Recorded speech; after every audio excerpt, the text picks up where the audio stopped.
On est Pauline et Marion et on vient présenter notre premier long métrage qui s'appelle Miss Mermaid, qui est librement adapté d'un documentaire qu'on a fait il y a 5 ans. Ce film qu'on vient présenter est librement adapté d'un documentaire qui s'appelle Miss Mermaid, qui a le même nom, qu'on a tourné en 2019 sur la cousine de Pauline, qui est une femme de ménage fécampoise, qui découvre le mermaiding et qui décide de se lancer dans cette passion un peu loufoque et assez inattendue pour son entourage. C'est une discipline et une passion qui consiste à se vêtir d'une sirène, qui consiste à se vêtir d'une nageoire, soit en silicone, soit en tissu, soit en latex. Et donc c'est une discipline où on doit nager en apnée, donc les jambes attachées dans cette nageoire avec une monopalme au bout. Nous, ça fait 12 ans à peu près qu'on travaille ensemble. Donc on vient Pauline de l'animation et moi du documentaire. Et ensemble, on a fait un petit mélange des deux. On travaille un peu, oui, sur différents médiums. On a fait de la stop motion, de l'animation, du documentaire, des animations documentaires. Et comment on travaille ensemble?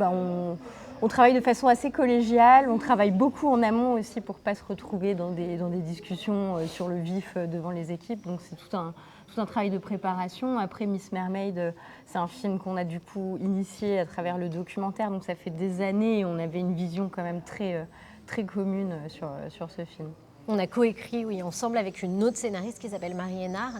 Et après, sur le film en lui-même, on s'est un peu dispatché en fonction des jours. Parfois, il y en a une qui était plus à la direction d'acteurs et l'autre qui était plus à la caméra ou plus à la technique.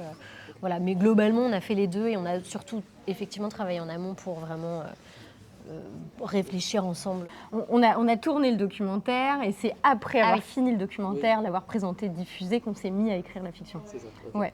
L'idée avait commencé à germer voilà. Pendant la conception du documentaire. Pendant le doc, on se disait qu'il y avait quand même des ingrédients. Voilà, des choses qui nous plaisaient, qu'on avait envie de pousser. On se disait qu'il y avait des éléments, un personnage, un décor, un enjeu, le mermaiding aussi, la discipline de sirène qui est vraiment chargée d'un symbole assez énorme pour une femme de cet âge-là, pour une femme tout court.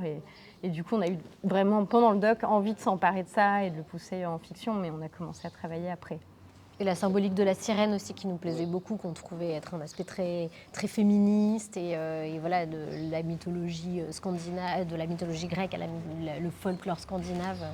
Oui, enfin, on s'est quand même vraiment inspiré de la mythologie de la sirène plutôt, qui est vraiment cette femme damnée qui cherche à se venger des hommes et qui, par sa sensualité, son chant, sa beauté, les attire dans les abysses pour les dévorer. Mais oui, la sirène aussi, c'est une figure qu'on a évoquée plusieurs fois. Mais la figure féministe et les femmes un peu dans la mythologie et dans les légendes, dans l'histoire, qui ont inspiré le féminisme et qui sont des figures de féminisme. Ouais. Okay. Après, c'est un symbole qui évolue beaucoup à travers les époques. Donc, on parle de la mythologie, mais aujourd'hui, le mermaiding incarne toute une autre forme de symbolique et d'engagement. Il y a quelque chose de très queer dans cette discipline aujourd'hui, d'hyper inclusif, de vraiment aussi un engagement pour les océans. Enfin, c'est une communauté qui porte beaucoup de messages, qui est vraiment internationale, qui existe aussi à travers les réseaux sociaux et tous les nouveaux médias. Donc c'est une figure qui a quand même évolué par rapport, qui existe aujourd'hui en tant que telle et qui n'est pas juste la mythologie, quoi. La directrice de casting, Christelle Barras, a casté une trentaine de filles à peu près. Et nous, pendant longtemps, on a cherché un peu la copie conforme d'Alexia, donc ma cousine et le personnage de notre documentaire, parce qu'elle nous a inspirés pendant qu'on écrivait, pour ses formes, son parler cauchois, sa répartie, plein de choses, son caractère. Et puis en fait, Aloïse nous a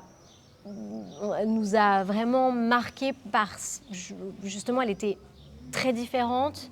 Et en fait, on a eu la sensation avec elle de vraiment se détacher d'un coup d'Alexia et d'entrer dans la fiction et d'entrer vraiment dans le personnage de Fanny. Donc, et ça a été un vrai coup de cœur. Et après, il y avait aussi un aspect sportif. Parce que c'est une performance qu'elle fait dans le film et elle s'est beaucoup entraînée et elle a composé aussi son personnage par le côté sportif et performatif de ce qui est du mermaiding. Et voilà. On a eu un coup de cœur pour le jeu, mais il s'avère qu'en fait, c'est une très grande sportive. On l'a découvert après le casting. C'est très lourd, non? Oui, ça pèse à manœuvrer avec, 13-14 kilos en moyenne, la nageoire qu'elle a eu à enfiler. Et la gestion du froid dans la Manche, parce qu'on est dans une mer quand même relativement froide, même si on a tourné en septembre, elle faisait environ 17 degrés, donc dans des conditions de tournage. Donc tout prend du temps, on a un matériel à gérer, une technique qui est assez lourde à mettre en place, etc. Donc il y a un défi physique et mental très fort en plus du jeu.